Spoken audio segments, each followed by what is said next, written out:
All right.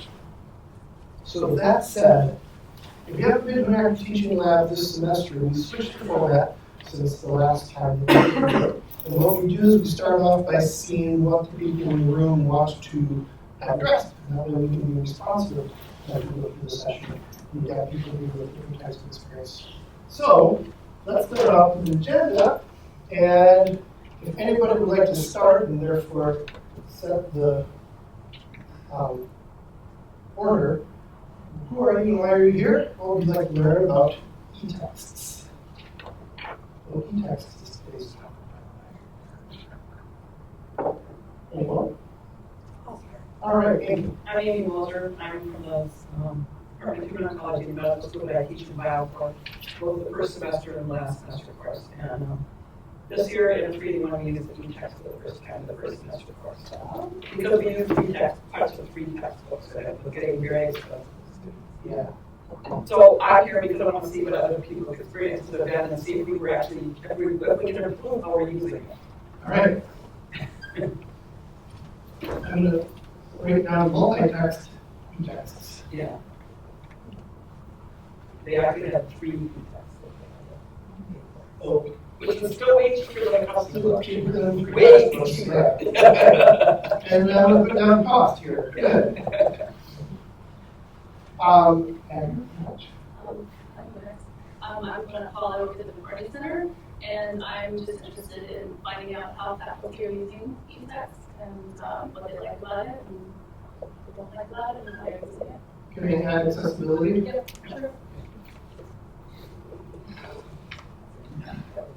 Very good. Nicole. Yeah, hi, I'm Nicole Hoffer. I'm the project manager on the Engage eText pilot.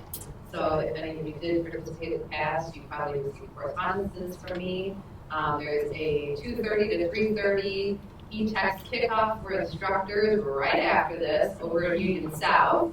And that's for anyone who will be using an eText for the spring 2019 semester. But if you wanted to come along to that session and learn more about the program, you're more than welcome to as well.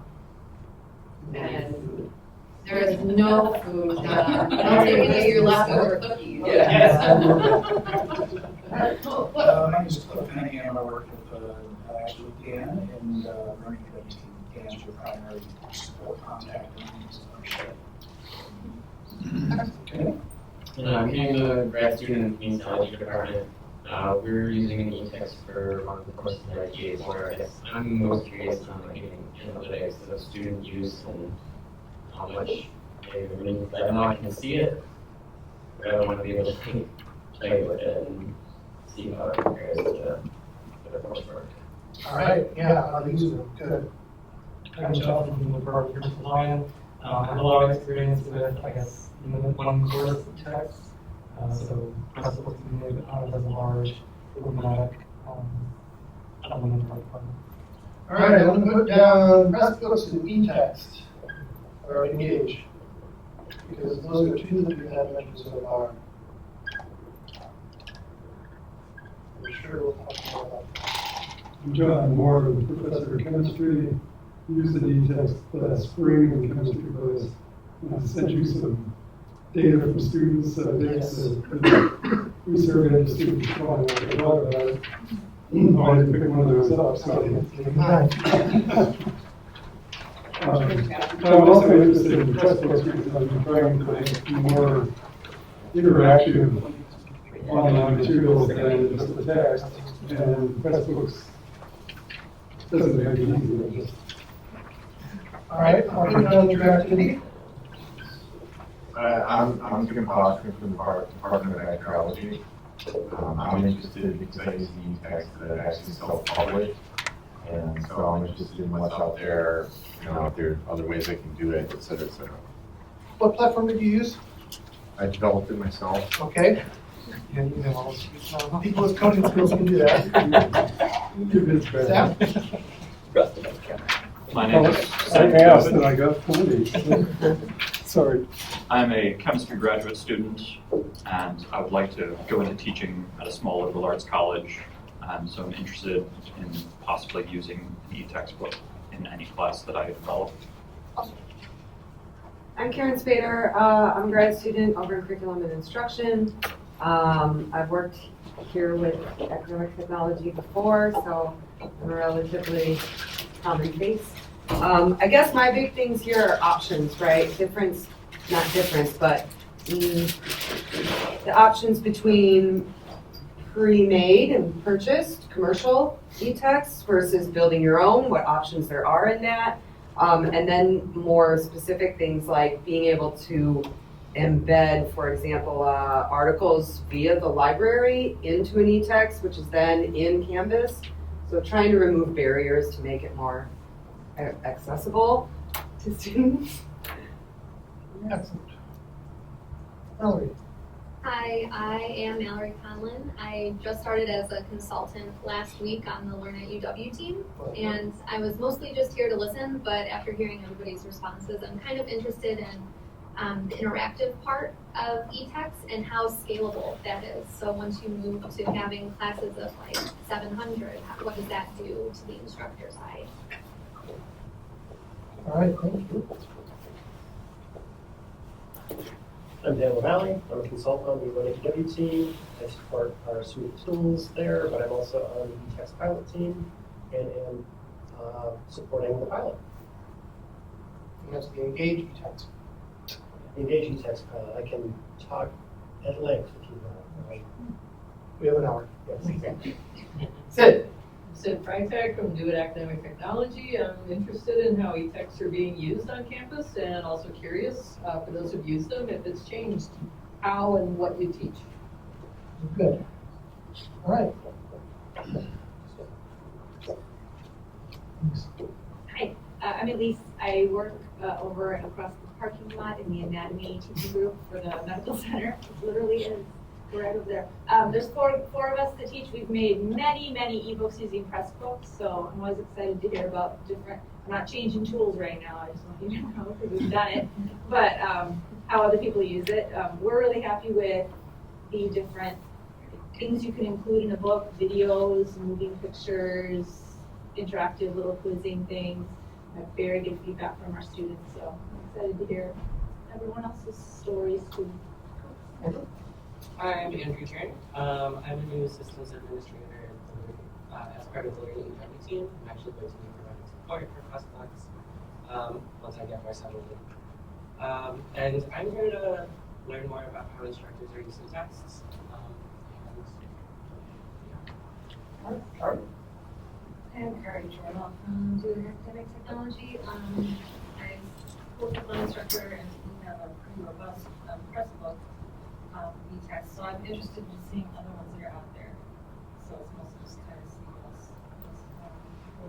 Quick comment too about the Engage eText. I also am working on a course level dashboard project that we're going to pilot in the spring, and we're hoping that we will then, in the near future, there will be analytics from the Engage eText that will be rolled into the course level dashboard. So we'll be able to combine that. So that's kind of coming soon. Okay, good. Hi, I'm Carolina. I'm a grad student in the Department of Spanish and Portuguese, and I'm mostly just curious to know what all is out there. And then, of course, it's outside the department. I've had everything from the physical text. We have the physical text, but they also have the ebook. And I always was curious about the pros and cons and what people said were the pros were really not things the students cared about too much.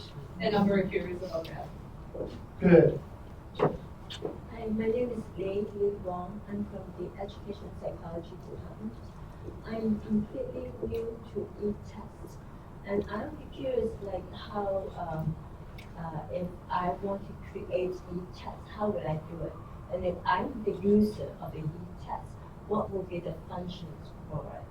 And I'm also quite interested in terms of how a group of people can collaborate together to make the eText available.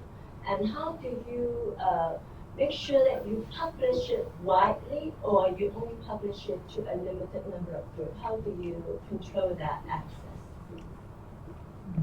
Good questions. All right. Does anyone want to start off with what is an eText? Does everyone know what an eText is? All right, well, let me do a little quiz. An electronic embedded PDF eText? Not eText. eText? Yes. Embedded in a learning management system such as Canvas. Embedded on Still, I mean, like, so we upload things for them to read. Is that embedding it? It's a good yes. Yes, it is. I mean, see, I wouldn't call it embedded. Embedded, I would think Any it's something text more that's complex not than- paper, eText? Yeah? I don't know. What do you guys think? Yes? All right, so at the one end of, let's say, eText spectrum, would we say that we have any digital text? Well, then I know a lot about it. Yeah. Do you all, let's end the session right now. What's on the other end? Very high interactivity for the user or student in this case. So are all interactive digital elements eText then? So those Pressbook interactive things that Elise was talking about, is that all part of the eText or is that something else? The eText left off the book part Yeah. on purpose, but in fact, I would consider an eText to be much more comprehensive than a single uploaded PDF. Okay. What are the additional elements? That's a different direction from where you're going with the arrow. Is it? Okay. I don't know where to go with that. It's a different dimension, I'm sorry. I mean, I think that's why I asked my question, because we upload journal articles for our students to read. They're not a textbook. They're a reading material for the course. But when you said eText, I think of textbook as Okay, a, so You and me both. But because we're old, maybe. that's right. I was going to say, we both have gray hair, so. if you annotate You're being more polite. a PDF electronically, does that add an element of interactivity that increases?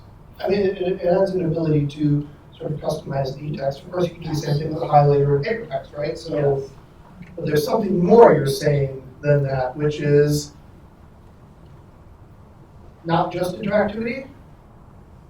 Well, I'm saying comprehensive in the sense that a textbook is comprehensive. It includes material that's going to use, well, some people just mentioned using 3, but it's going to be mostly what you're going to use in the course. I see, got it. And it covers a lot more than just a single class period or or unit. Yeah. Okay, so it's more than a resource for a unit, it's a resource for a whole course. I don't know what the real definition is. That's Okay, just what no, I let's make it up. All right, so I think that in terms of your argument, I suppose, for annotated PDF is different because then you're just manipulating the file itself versus interactive in the sense that you're sort of manipulating the student who's interacting with the material. So I think that's sort of I don't know if it's two sides of the coin, but interactivity in the sense that the students engaging with the material that is being presented versus to me an annotated PDF is highlighting and comment. highlights, comments, yeah. Maybe the fancy ones have, you can draw pictures or whatever around. Yeah. All right, so what are some of the features of what you consider eTexts that you have been using? So raise your hand if you said that you have used an eText. Great, and I'll just agree that you're going to talk about what's in it that makes it special. Well, first of all, I think it goes beyond what's in a textbook. It's not just text and pictures that you could just do in a printed book. I mean, if you're going to make any text, you should probably do more than that. Okay. It's got some type of interactivity. It takes advantage of all the technology you can use in the web. It has videos. It has animations to demonstrate processes, etc. It has a search function. Oh, search function. Yeah.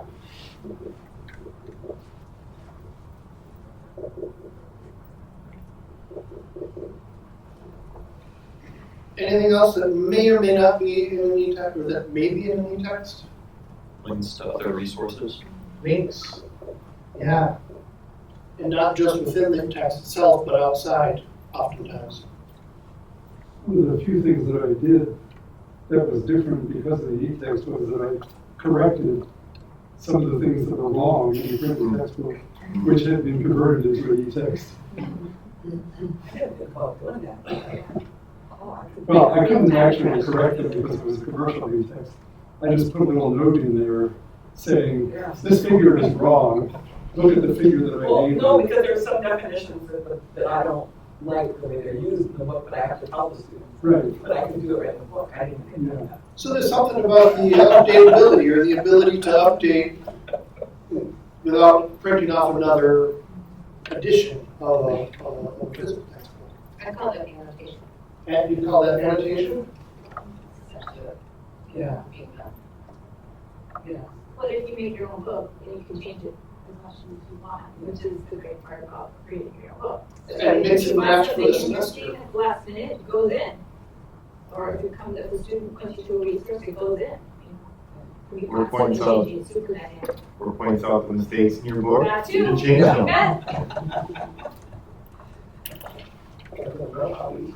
So going along with this, is it also connected so that students could see other students and instructor and TAs, annotations, questions, thoughts? Yeah. Okay, just with a show of hands, how many of you have used an e-textbook that allows students to chat with, not chat, but interact with each other? Now, a lot of the commercial ones, do they allow that? I don't know, some might not. Some of them allowed, the one I used, I think, allowed notes to be sent to me, but it wasn't chatting among the students. And hardly anybody used that feature. But I think it was They don't use it in Canvas either, right? I mean, it's not there, but. I once had a student try to make a chat, and this is at least 10 years ago, for a course, and he couldn't get any other students to use it. So it sort of fell out. I mean, he did a lot of work, but it sort of fell by the wayside because the other students didn't use it. So is it an environment that is as social or can be as social as social media is for our students? I see a no. I think it can be. I think it's instructors who don't encourage it enough and also don't engage themselves. I mean, I think that a role model is a really important thing in this because it is different. It's not what we're used to. And so without an instructor demonstrating how to do it, I'm not surprised students don't do it. So if we have a social environment where students learn from each other and interact with each other and with the instructor, and we have dynamic content that is easily updatable, is this just a learning management system? Yeah, I'm wondering if that's not a It's better place to better put that stuff. because you can make it what you want it to be. What a learning management system, you can't, wait, which one's better? The ebook, there's more freedom. Then- Organized. Like learning management systems always feel a little like a rectangle you have to fit inside. Whereas the Pressbook, which runs me wrong, right? Because that's how I am. But the ebook gives you more, it's what you want. It's what you want. The platform is much more free. Okay, and I imagine that is dependent on the platform that you use as well, but another form, it allows for other options than the LMS option has. Also, you can open it up to outside people. Like, for Pressbooks, it's open source. So, So not just for the collaboration of it, but with the sharing of it, whereas yeah, learning absolutely. management system, you got www. But I would sort of like it to be both. That is, the data storage and other things that happen in the learning management system, but interactivity and the ability to update that's in the ebook. I really like to have both of those things together rather than an ebook and a learning management system that somehow have to interface with each other and then I have to get the data back and forth. No way to like is no. And we all probably want different things to do, but there's a cost to every additional element of unconstrained freedom, I suppose. So that's why we fit, we fit whatever we have into the fields that we are given. With the engaged platforms? Is it integratable into Canvas in an easy way? So, it depends what you mean by that. Whenever a course uses Engage, essentially there's a course navigation menu, which is a button that you click to go to Engage. So any students that are in the course are linked to Engage. But it's not compatible in the same way that you might think of it. So you don't get the Engage text within the Canvas chat.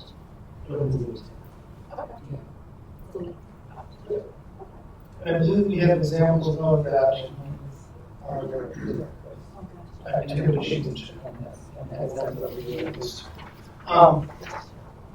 So we have two on campus, two major ones on campus, we'll say, right? Am I wrong with that? About that? You're really wrong with that. Briefly talk about what are one of the options, or one of the things is Pressbooks Engage and options. So you're right. There's two big ones. Use and Engage. And that's the Unison one, which you just joined. Pressbooks, which we already talked a little bit about. And I'm going to just say there's a third category. And we refer to these as digital learning tools. And these are delivered by the publishers. So every publisher has their own tool. So here's my lab. And these are the commercial ones, because the publishers, they would love for you to use their tool. And they all essentially have either one or multiple tools. There are publishers like Pearson who have multiple tools within their own kind of ecosystem. How much do those cost? It varies based on the text and the length of access and whether Unison has negotiated a price. We have to actually look up a specific title to tell you exactly how much. Can you remember a range? It's always cheaper than if they would buy a paper book. Yeah, those are ridiculous. $50 to $110 per student. That's still too much. I mean, especially for us, we're using 3 textbooks because of the way the course is taught. It covers 3 topics, and we have one book that adequately covers all 3. So we use 3 textbooks. We're making custom books, which still cost the students, I think last year it was $180 for a custom textbook, which was just on flimsy paper and, spiral bound. And then they couldn't sell it because every year the textbook publishers wanted to update at least one of the books. When we made the new custom one, so we were working with sometimes 3 different versions of it was a nightmare. And so we just said that was too expensive. And so adding on these other costs, we're not doing that to the students. We're just not going to. So in that case, I'm trying to think of that course print, the things that you can publish at the beginning of the semester as they get the jobs. Oh yeah, we used to do, but we stopped a long time ago because they got too expensive. And so we just put PDFs. The course I'll teach in the spring, which uses all, we write study guides, and then we use papers from literature. We have for years been uploading PDFs and having the students download them. All right. And because it's cheaper. And that gets back down to this side of is it just an embedded PDF? Yeah, although we encourage them to download them because I think reading on the screen is not the same as reading on paper.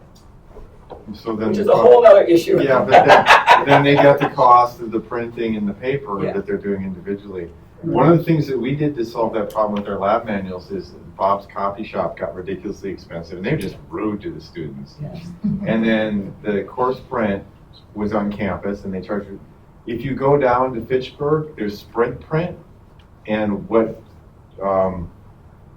course print or whatever it was called would charge $20 for, they will do for 2.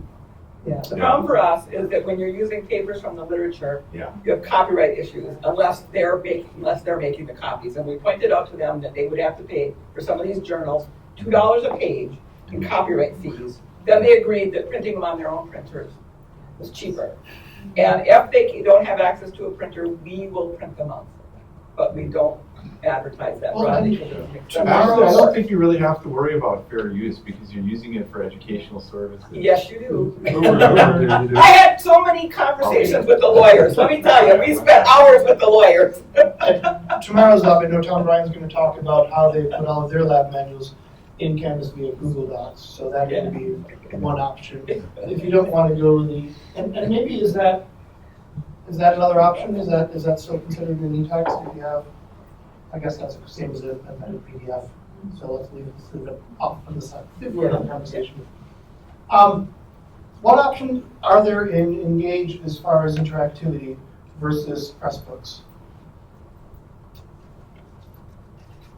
So, sorry, I'll say my piece and hopefully somebody else jumps in. So I would say that Engage and Pressbooks are very different. Engage is really, at its heart, a PDF delivered platform. Or there's some new functionality which will allow it to deliver EPUBs. I won't get into all the kind of nuances there. So what that means is when you're looking at an eText and Engage, you're getting text and images that you as an instructor can annotate. You can highlight a paragraph for an image and say, this isn't right, or I disagree with this author's interpretation, or we need to correct this. Students can also provide their own annotation, and they can choose to share them or not. And as was mentioned, a lot of them choose to not share their annotations. But because of that, Engage currently does not offer what I would call a high level of interactivity. It offers some analytics to the instructor. Instructors can see very basic things like the students have been viewing these pages, etc. for each student. It provides kind of a basic level of assessment. If a student comes into office hours and says, Professor, I just don't understand, you can do a little scan and say, well, Dan, you haven't really been looking at the eText, what's going on? Maybe you should do some reading. Whereas Pressbooks is really an authoring platform. You can use it to deliver, but really at its core it was made to author texts. You can publish them as PDFs, MOBIs, and EPUBs. If you want, you can even deliver it online. But with all these plugins that have been incorporated into it, you can also add certain aspects of interactivity. So you could add a video. You could add a question where the student can do some self-check to see, did I just zone out reading that, or did I really kind of understand the main point of the last couple of paragraphs that I just read? So I'm going to stop there. Okay. Somebody else. So Pressbooks' power is in what you can add to it, like you were saying. We use a lot of video and even like GIF images, which we do a lot of muscle actions for anatomy. So we get these little pictures of someone, this over and over again. It's really helpful for the students to see that little snippet of video while they're reading about the muscles that do that. And then the H5P element, which is this free question authoring tool that is really onerous to use, but they look real pretty, and the students just absolutely love them. All kinds of questions you can ask, all formats, hotspot questions. I mean, any kind of question you can think of, they have a platform for it. So that's really any quizzing or self-checks? No. And if PDF-wise, all of our course materials 4 years ago were all on PDFs.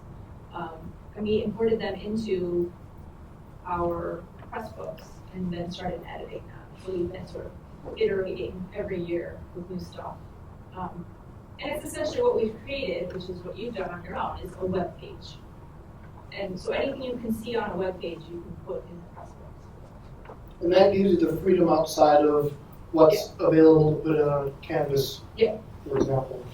But you also have locks on there where students can't, the general public can't access a lot of these. For our textbooks, we're using images that are not ours, they're from published books. So we have the issues with that. And they're really good images, and we need those images to teach our students things we need them to know. So our books are locked behind passwords that our students can access them. Okay, so they have to access them with the password.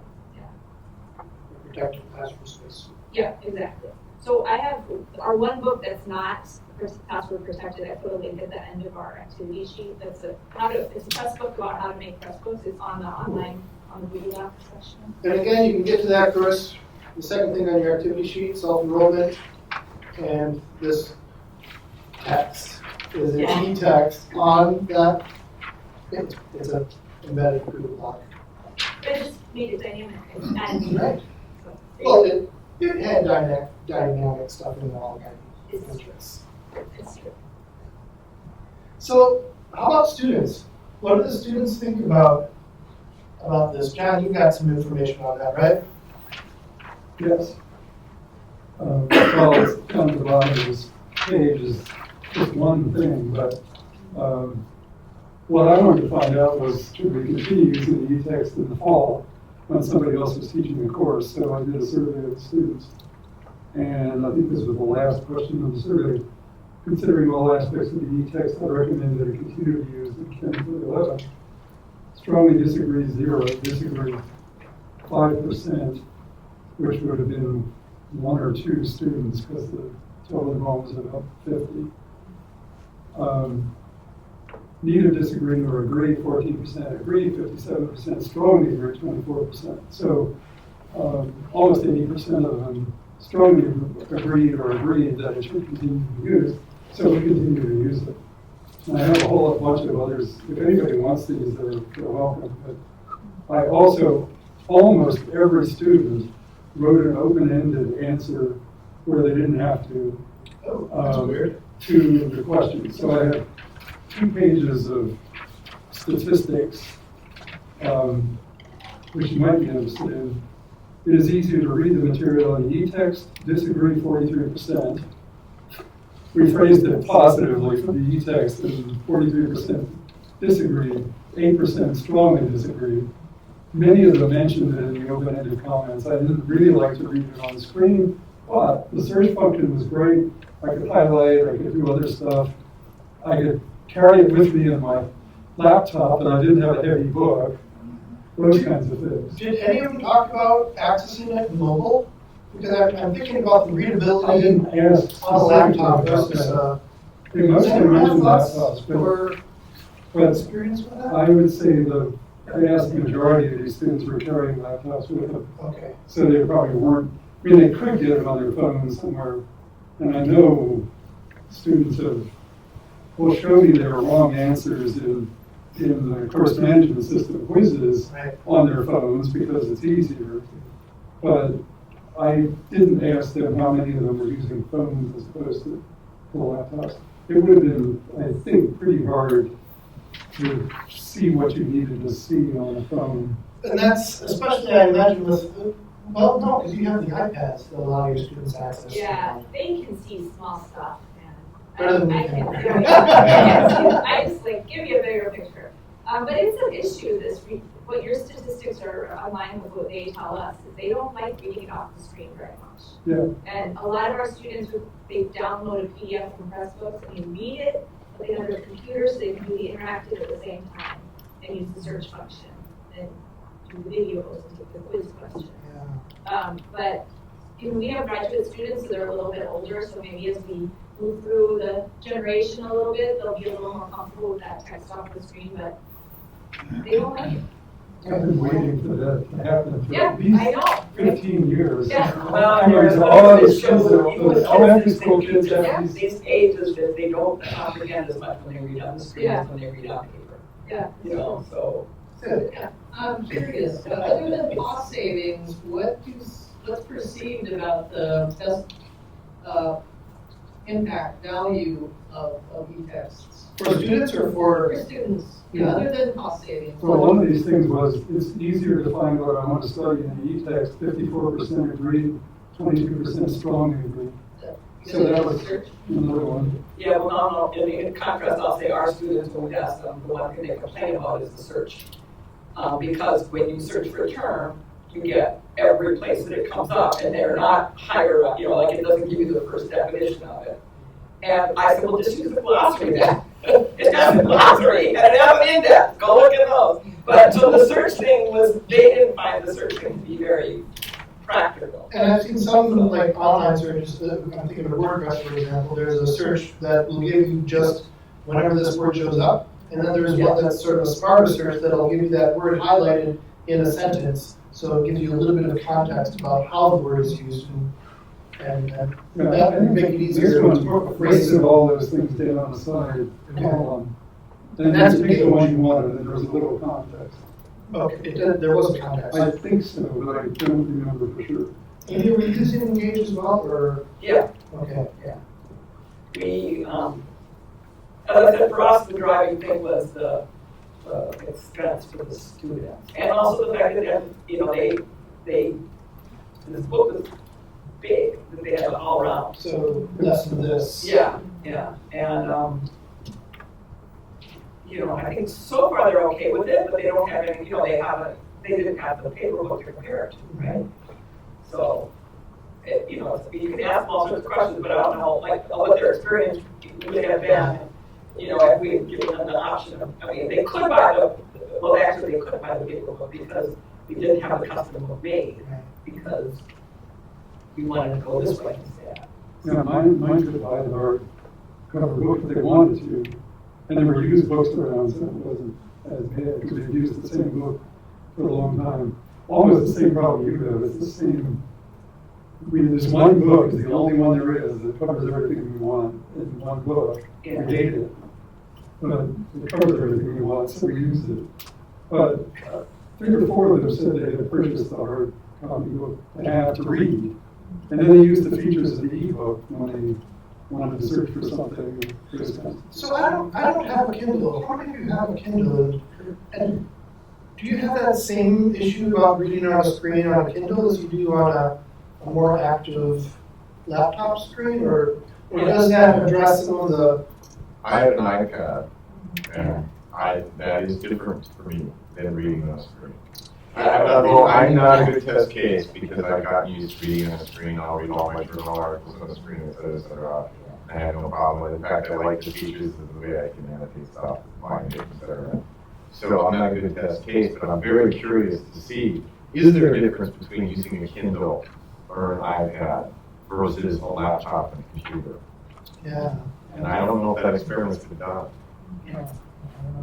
So I've got my favorite device is my Kindle Paperwhite, which has a totally different kind of screen. And Is that e-ink? Exactly, it's e-ink. So you can use it up to sunlight. The battery lasts for a couple of weeks. But the trick is it's really made for reading literally e-text. Like text. Not interactivity. Right, no interactivity, no videos. The technology is totally different. So it's a lot easier on your eyes, but you don't get all the kind of fancier high-tech features with it. But that reads remotely for international press books we published. So you can get kind of more of a static version of text that you've authored onto that kind of. So maybe in a few years that screen technology changes and it'll take care of the fatigue of reading on a screen, maybe? I don't think in the studies that I've read where there's a difference, it's not so much the fatigue, it's that when you read on a screen, you tend to skim more than when you read on paper. For some reason, there's a difference in how your brain processes things. And I'm not a neuroscientist, so I don't understand it, but, you know, from the studies that have been done, that's the upshot, basically, you know. Maybe it's bigger than that. Yeah, and so I don't know, you know, and so that was one of our hesitations when we went to this, is that if the students are reading it, are they just sort of like skimming it? Kind of like, you know, you read the news articles on the screen and you just kind of, you know, you're just skimming them basically, and you learn to read that way. And maybe you could learn to read a different way on the screen. But I think that you know, like, it's hard to change how you interact with something. You know, I think you shouldn't be reading nearly as much in an eText as you have to read in a printed textbook, because the eText should have images, interactive other things, and there shouldn't be nearly as many words to describe the same thing. I'm talking chemistry now, so maybe it's not going to be true in another discipline. But the amount of reading that you should do as opposed to interacting with something which should deal some with this problem should be a lot less in the eText, but it isn't true of what I used. Yes, It was because the ours was same just, thing. yes, yeah. But- Yeah, I mean, ours was just a textbook on the screen. Right. And so This is like a new literacies thing where it's not just about how you read, but it's how they've been written as well. The 5-paragraph essay or the 5-page, the long read that I was taught, detail, detail, detail. We don't have to. We're encouraged now to supplement it with other things, so it's more like highlight point, interactive element to support highlight, another highlight point, interactive element to support that. So are these new media literacies becoming more required to be able to build these things? Yeah, I don't know. I mean, like for our experience in the, mostly I teach the genetics part of the course. And so we ended up actually a couple years ago hiring someone to make us videos. They're just whiteboard videos, but still the person is drawing things and explaining them. And in a 5-minute video, we can get across a whole lot more. It would have been like 10 pages of the book. And I think the students like it because, as they told us, the one thing they didn't like is that in 5 minutes, we crammed in it. We told her these have to be no more than 10 minutes because the students are not going to download it if it's more than 10 minutes, right?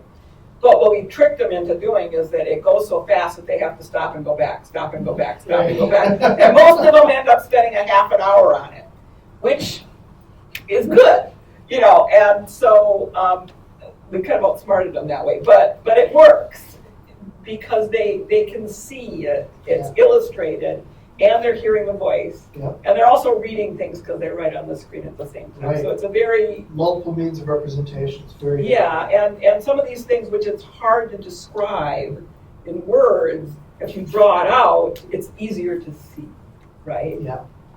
And so we supplement with that. So we have all sorts of tools that we're using.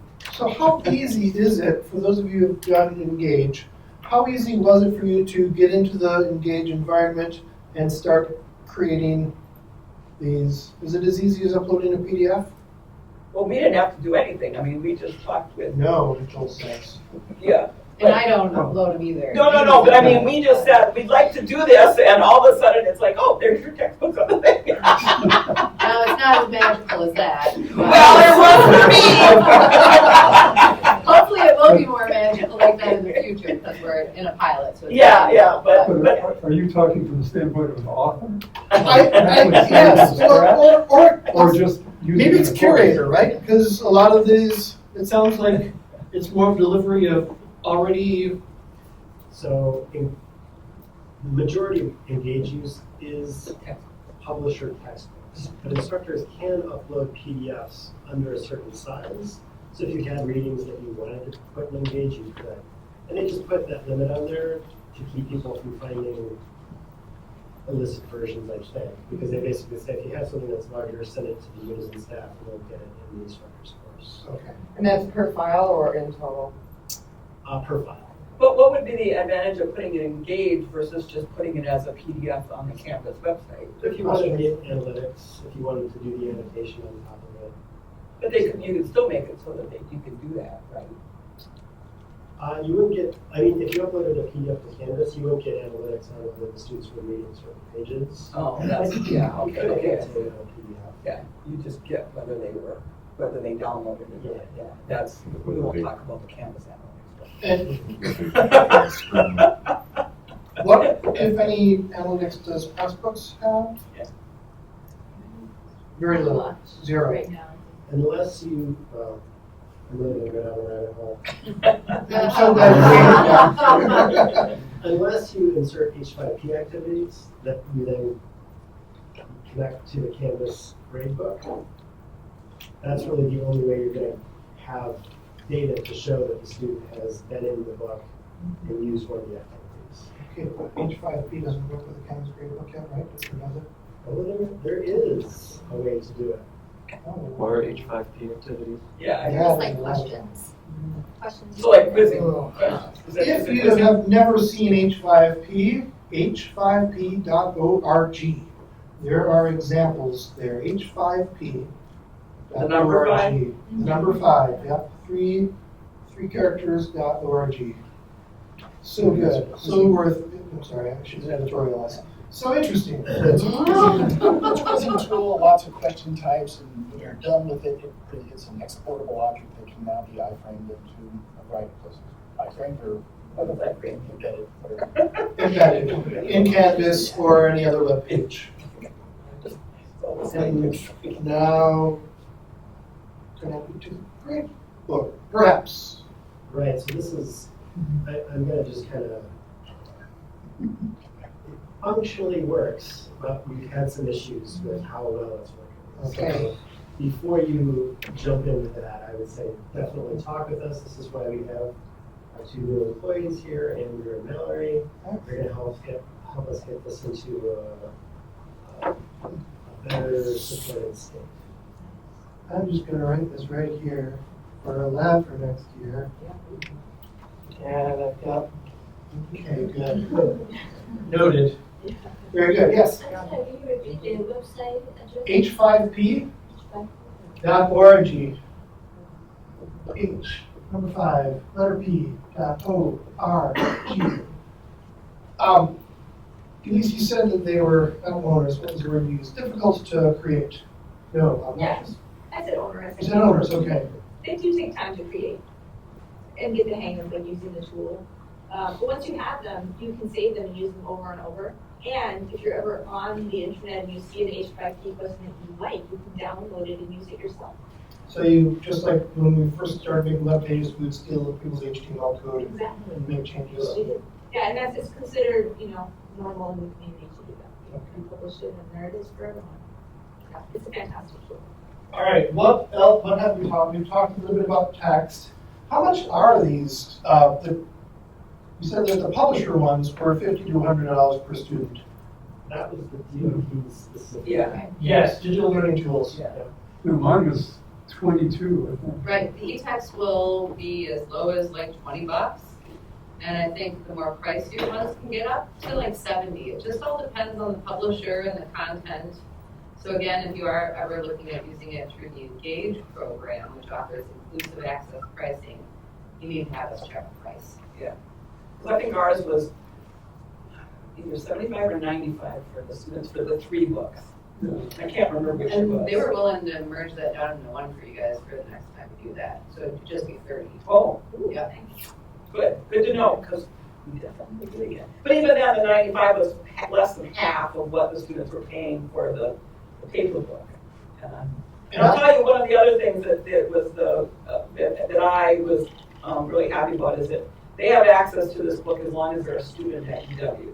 So they can use these books. That was one of the things that bothered me with the other electronic texts, is that you only had for the semester. And like if like their genetics books, they should be able to use in other courses. It's a good background book, right? And how many of you still have books from your undergrad years? Okay, so this was still a thing for. Wait, follow-up question. How many of you ever opened those books? Right, I use the genetics book because it has great examples in it, and some of it hasn't changed. Some of it has, but some of it hasn't. So that's the thing, like being able to access. Well, we actually, because we teach a first semester course, we actually do tell them to go back and look things up if they don't remember them in their previous books.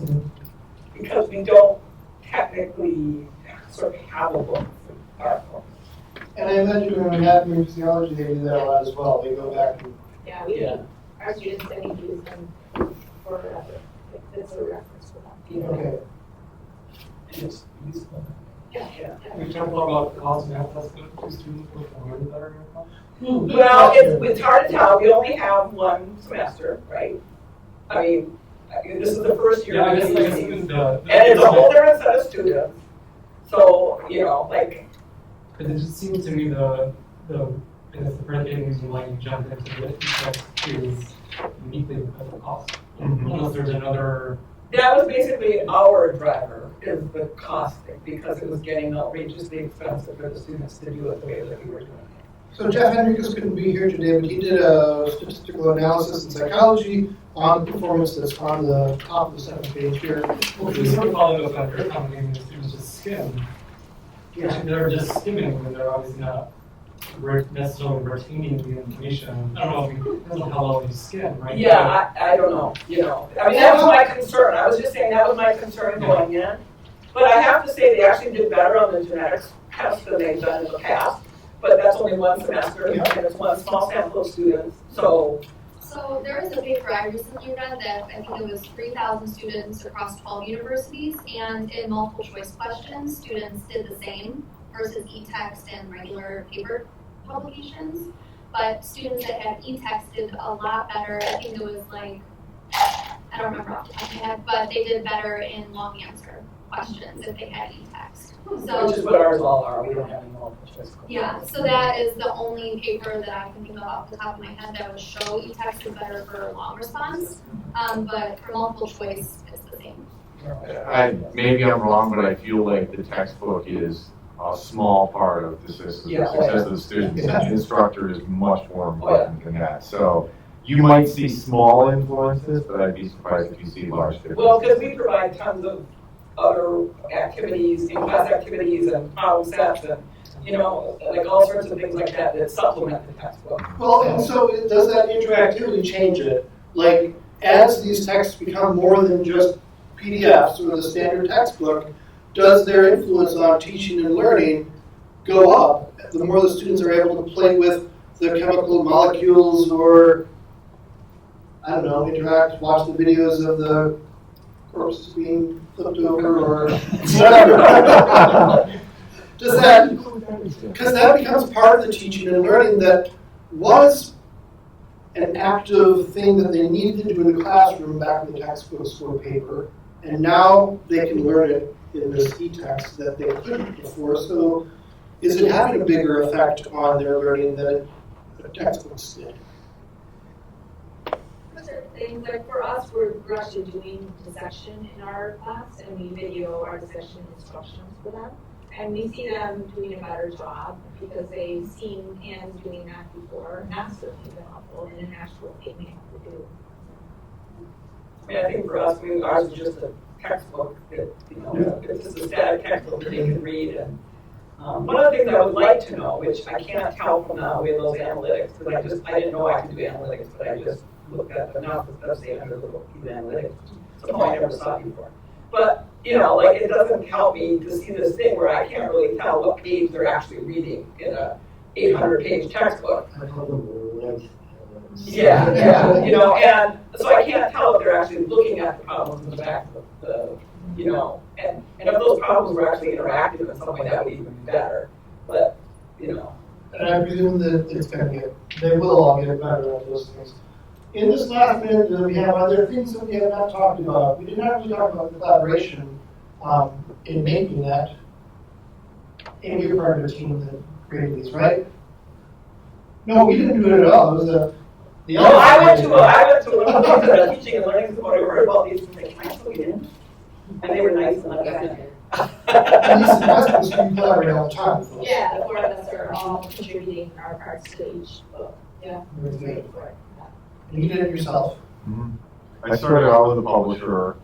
I got tired of the restrictions. We can't do that. We can't do this. We can't do that. We can't do this. Once you're done, you can't change it. We're going to charge $200. He said, no, you're not. And I said, just to call myself, do it myself. So can I just ask, what's the advantage of Pressbooks other than doing what we just do, which is upload all of these individual PDFs for them to read across the course of the semester? This is really a lot. Do you know how to write a textbook? Well, we write our study guides, which are sometimes 20 pages long. They have questions embedded and all sorts of things like that, so. But you can do that in Pressbooks. I mean, you can embed the questions. You can't necessarily know whether to answer them correctly or even whether to answer them. Yeah, and they're all short answer essay questions, so we wouldn't, you know, they're not going to be creative in any way. Not yet. Yeah, I'm getting there. Let's end with that. Yeah. Thank you all very much. It's all changing. If you would, take just a second and And check boxes. That's what I'm doing.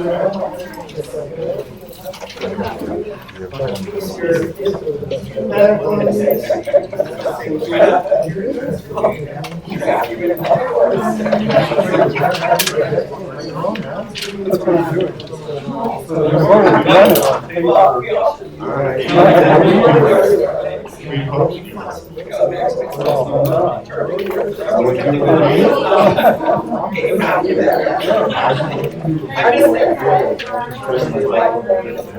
All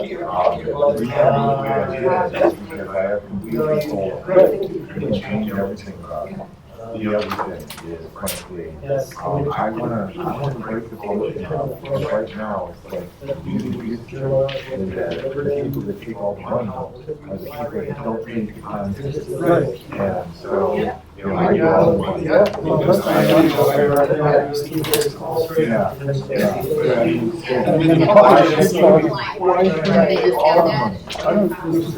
if it's like Yeah, I know. Yeah, I mean, like, yeah, then it would probably just. So I should probably go to look. Right, that's a big problem. Rest of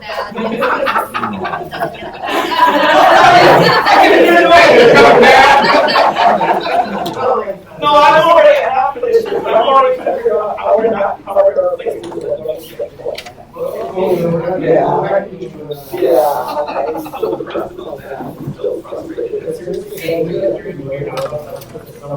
Yeah, not this year, because I got to figure out how to work with this campus.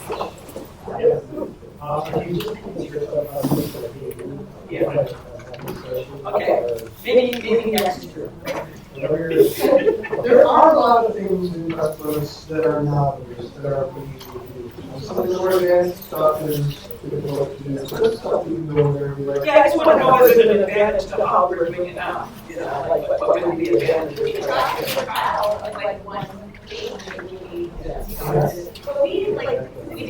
Thank you for sharing your feedback. Yeah, that was great. Yeah, that's great. Thank you, John. Put it in there and then the next I just year. realized I had that. Yeah. Because I did it solely to figure out, do we want to do this again? Yeah, I was actually encouraged. They like it. I mean, I had control for a few hours. This is these are juniors on And we average. do send them to videos, but if we could embed the videos, that would probably be a So I little don't more forget it and take it with me. But the papers, we actually wanted to get out because we wanted to have the papers. I was also out. doing a lot of, I spend one class period Because a we week want and them I to have to have, learn class. and they have to have that while they're doing their weekly It's worksheet just kind of thing. And if they're on their computer, that doesn't work. Are you headed back to chemistry?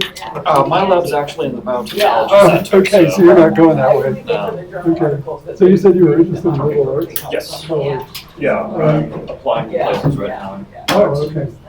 Where are you applying? Let's see.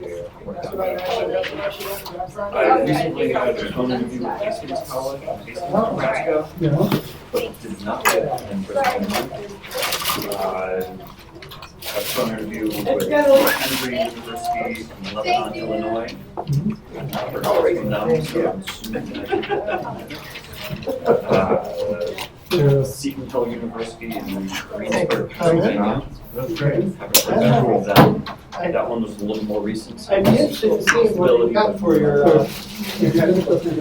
What? I'd be interested in your eText. Yeah. Oh, well, I don't know that you can It's pretty much done, yeah. I just finished the presentation, making it yesterday, so now it's just practicing. There's a regional organization here in the It's Midwest. also available as an OB or Kindle. The Midwest Association of Chemistry Teachers of Liberal Arts College. Yeah.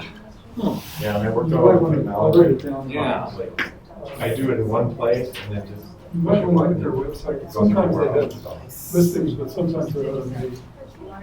But now I got several great ideas from listening to everyone here about features I want to add. Oh, good. Yeah, see, that's, I mean, now I wish there were, you know, like, I didn't even, it's funny, I've gone to the textbook multiple times, but I've never seen the little view analytics thing before. Yeah. Like, how did I not see that? You know, Yeah, so I guess because I wasn't looking for it.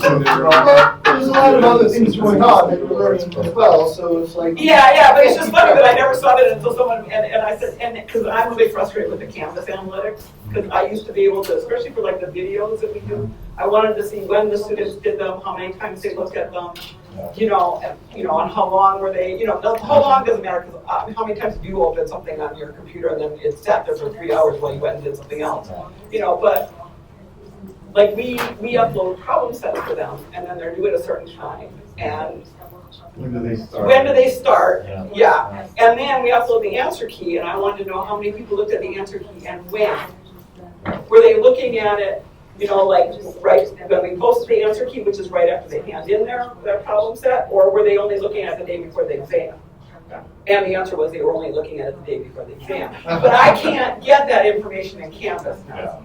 I mean, I can't get it the same granularity that I could in. I'm a numbers person. I just like numbers, you know, and I like seeing that data about the students, because when they would say to me, we want more practice problems, and I would say, you're not learning the goddamn problems. That's until midnight the night before they're due at 8:50 in the morning. Don't tell me you want more problems. You know, so. Well, I really want a way that they work through these sort of interactive type thing like I was talking about. But in semi-build something like that in Etext, it's not really. And for each class period that they have this much that they need to do. It's like we told them before we come to class this today. You read this in the book, or you study this in the book, which I've started saying a long time ago. Instead of read. Rather than read, yeah. And then I know whether they did it or not when they're here in class. Well, see, that's the thing is with the videos, we would say, okay, because we did the videos to demonstrate certain aspects of genetics, you know, like say mitosis and meiosis, and so they could, you know, like kind of see what's going on.